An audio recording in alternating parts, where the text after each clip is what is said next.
నమస్కారం city news కి స్వాగతం. ముందుగా ముఖ్యాంశాలు.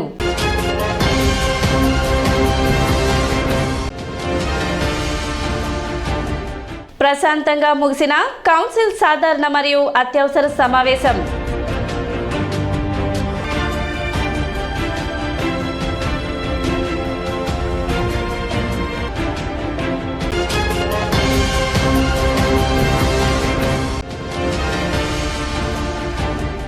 కొల్లిపర దావులూరు వద్ద జరిగిన హత్య కేసులో నిందితులను అరెస్ట్ చేసిన పోలీసులు.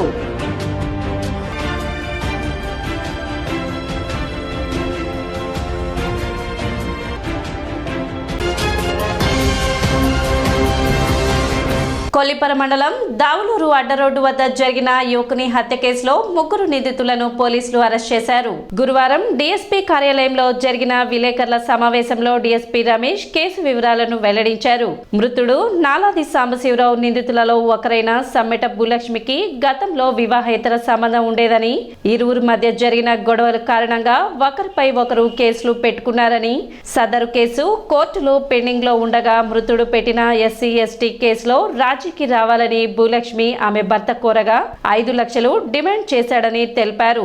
ఇదిలా ఉండగా భూలక్ష్మి తుములూరు గ్రామానికి చెందిన రాజశేఖర్ రెడ్డితో సన్నిహితంగా ఉంటుందని, ఇది చూసి ఓర్వలేక మృతుడు సదరు మహిళ పట్ల అసభ్యంగా ప్రవర్తించేవాడని, మృతుడైన నాలాది సాంబశివరావును చంపేస్తే అడ్డు తొలగిపోతుందని భావించి ముగ్గురు పథకం ప్రకారం హత్య చేసినట్లు తెలిపారు.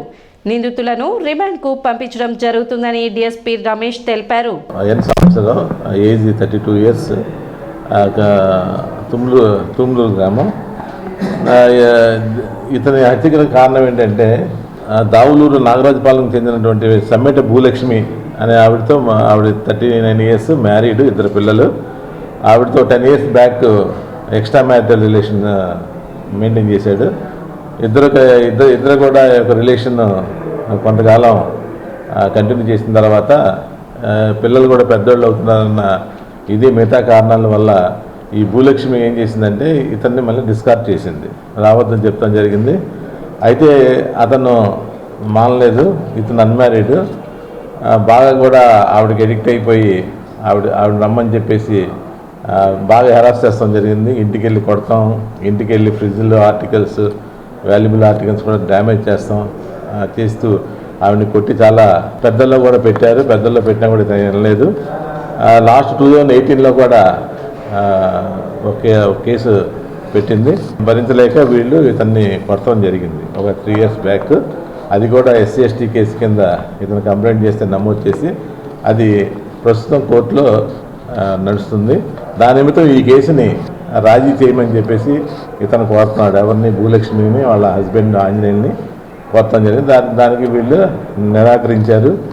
నిరాకరించిన నేపథ్యంలో మళ్ళీ ఇతను గొడవ చేస్తాం. ఇదంతా కూడా ఈ మధ్యకాలంలో ఒక 2 years నుంచి ఈ భూలక్ష్మి చాగంటి రాజశేఖర్ రెడ్డి అనే అతనితో మళ్ళీ ఈవిడ ఎక్స్ట్రా మ్యారిటల్ రిలేషన్ మెయింటైన్ చేస్తాం జరిగింది. చేస్తూ ఈ రాజశేఖర్ రెడ్డి కనబడినప్పుడల్లా కూడా ఈ డిసీజుడు ఇతన్ని తిడతాం జరిగింది. నువ్వు భూలక్ష్మి నాది, నువ్వేంటో ఆ అమ్మాయి సహాయం చేస్తున్నావు, నువ్వు ఫైనాన్షియల్ సహాయం చేస్తున్నావు అని చెప్పేసి అతన్ని అనరాని మాటలు, బూతులు కూడా తిట్టడం జరిగింది.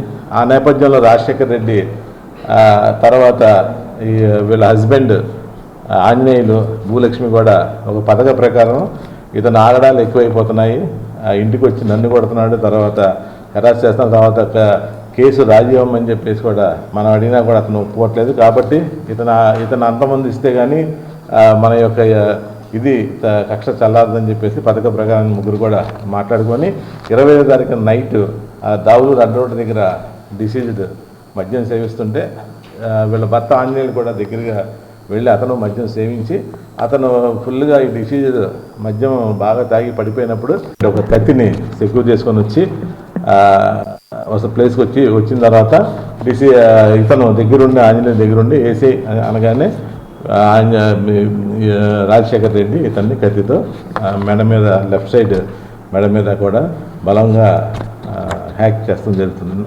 మార్చి 3వ తేదీ స్థానిక NVR ఇంజనీరింగ్ అండ్ టెక్నాలజీ కళాశాల నందు సైన్స్ ఎగ్జిబిషన్ మరియు కాంపిటీషన్ నిర్వహిస్తున్నట్లు కళాశాల కరెస్పాండెంట్ నన్నపనేని సుధాకర్ తెలిపారు. గురువారం కళాశాలలో ఏర్పాటు చేసిన పోస్టర్ ఆవిష్కరణ కార్యక్రమంలో ఆయన వివరాలు వెల్లడించారు. ఎన్వీఆర్ ఇంజనీరింగ్ కాలేజ్ మరియు వైఐ అమరావతి సంయుక్త ఆధ్వర్యంలో ఈ సైన్స్ ఎగ్జిబిషన్ నందు 5 నుండి 10వ తరగతి చదువుతున్న అన్ని పాఠశాలల విద్యార్థులు పాల్గొనవచ్చని తెలిపారు. పిల్లల్లో ఉన్న సృజనాత్మకతను, నైపుణ్యాలను పెంపొందించుకోవడానికి ఇటువంటి సైన్స్ ఎగ్జిబిషన్స్ దోహదపడతాయని విద్యార్థులు దీనిని సద్వినియోగం చేసుకోవాలని కోరారు. సమావేశంలో ఎన్వీఆర్ ఇంజనీరింగ్ కళాశాల CEO Nannapaneni Bhaskar, principal doctor N Lakshminarayana, vice principal VBN Ajay తదితరులు పాల్గొన్నారు. విద్యార్థులకు అందుబాటులో ఉండే విధంగా బస్టాండ్కి, రైల్వే స్టేషన్కి అతి చేరువలో ఎటువంటి ఇబ్బందులు లేకుండా ప్రొద్దున్నే బయలుదేరి కళాశాలకు వచ్చి తరగతుల్లో హాజరై మంచి విద్యాబోధన సంపాదించుకుని వెళ్ళిపోతున్న సంగతిని మనం చూస్తున్నాం. ఆ సందర్భంగా 3వ తారీఖున కళాశాలలో సైన్స్ ఎగ్జిబిషన్ ప్లస్ కాంపిటీషన్స్ జరుగుతున్నాయి. వీరన్నిటికీ కళాశాల నుంచి అందరికీ ఆహ్వానాలు అందించటం, విద్యార్థుల పార్టిసిపేషన్ గురించి వారితో చర్చించటం, ఆయా కళాశాల యాజమాన్యాలతో, ప్రిన్సిపాల్స్తో చర్చించడం జరిగింది. కాబట్టి మా ముఖ్య ఉద్దేశం క్రింద 5వ తరగతి చదువుతున్న విద్యార్థుల దగ్గర నుంచి వారిలో ఉన్న నైపుణ్యతను బయటికి తీయడానికి ఈ యొక్క ప్రయత్నం ప్రారంభించాం.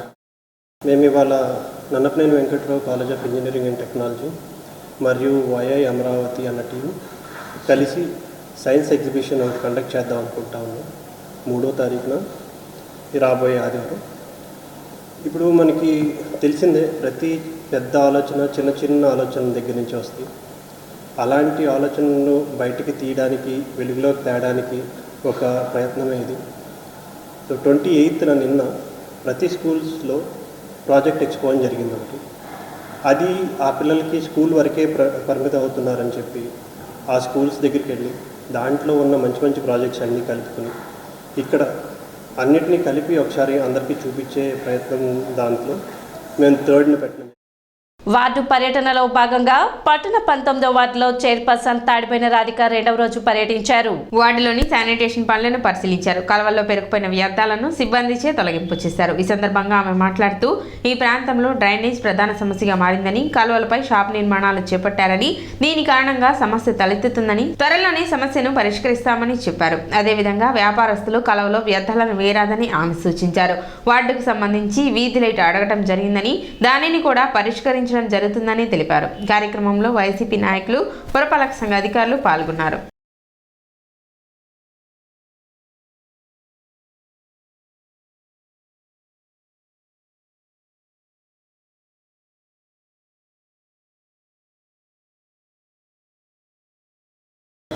వార్డుకి 2వ రోజు పర్యటించడం జరుగుతుంది.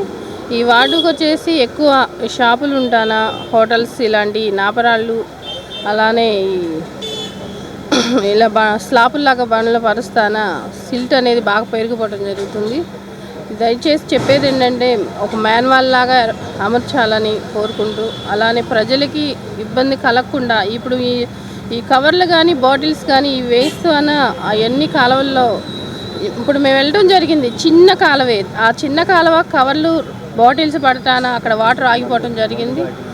ఆ మందు బాటిల్స్ ఇలాంటివి వేయటానా కాలువ వాటర్ ఆగిపోవటం జరిగింది. దయచేసి మీరు మాకు సహకరించండి. ఇలాంటి వ్యర్థాలు ఏమన్నా ఉంటే డస్ట్బిన్ రూపంలో వేసి మా వర్కర్స్ వచ్చినప్పుడు అందిస్తే బాగుంటుంది. భవన నిర్మాణ కార్మికుల సంక్షేమ బోర్డును పునరుద్ధరించాలని ఏఐటీయూసీ డిమాండ్ చేసింది. ఈ మేరకు కలెక్టరేట్ వద్ద ఆందోళన చేపట్టింది.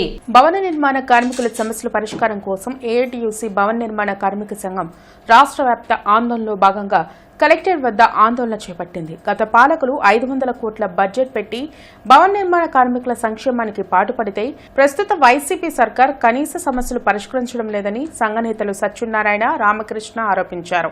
కార్యక్రమంలో అనిల్ కుమార్, హనుమంతరావు తదితరులు పాల్గొన్నారు. మరి ఈ సంక్షేమ బోర్డును నడిపించాలని ఏదైతే నడపకుండా ఈ ప్రభుత్వం కానీ నిర్వీర్యం చేస్తే రానున్న రోజుల్లో ఎవరైతే ఏ ప్రభుత్వం అధికారంలోకి వస్తే వాళ్ళు మేము మేనిఫెస్టోలో పెట్టి మీకు బోర్డు నడిపిస్తామని చెప్పి హామీ ఇస్తారో వారికే మేము ఓట్లు వేసి మా కార్మికులందరం కూడా గెలిపించుకొని మా సంక్షేమ బోర్డును సాధించుకుంటామని చెప్పి తెలియజేస్తూ ఉన్నాను. ఇవాళ 40,000 క్లెయిములు పెండింగ్ ఉన్నాయి. సభ్యులుగా చేర్చడం లేదు. మరి ఆ రోజు ఏదైతే మొత్తాన్ని నిధుల నుండి ఈ కార్మికులకు ఇవ్వాలని అనుకున్నారో ఆ నిధులు అట్లాగే ప్రభుత్వం వాడుకుంటూ ఉంది. ఆ వాడుకున్న డబ్బును తిరిగి చెల్లించట్లేదు. కార్మికులు ఎంత అడిగినప్పటికీ ప్రభుత్వం వాడుకున్నటువంటి ఈ సంక్షేమ నిధిని తిరిగి చెల్లించట్లేదు. వీటన్నిటిని డిమాండ్ చేస్తూ దీన్ని సక్రమంగా నడపాలని, కార్యాలయాన్ని ఇక్కడ ఈ ప్రాంతంలో నిర్వహించాలని చెప్పి డిమాండ్ చేస్తూ, మరి వీళ్ళకి ఇచ్చేటువంటి దాన్ని కాంపెన్సేషన్ని పెంచాలని చెప్పి డిమాండ్ చేస్తూ జరుగుతున్నటువంటి పోరాటం. ఇప్పుడు ఒక చిన్న విరామం.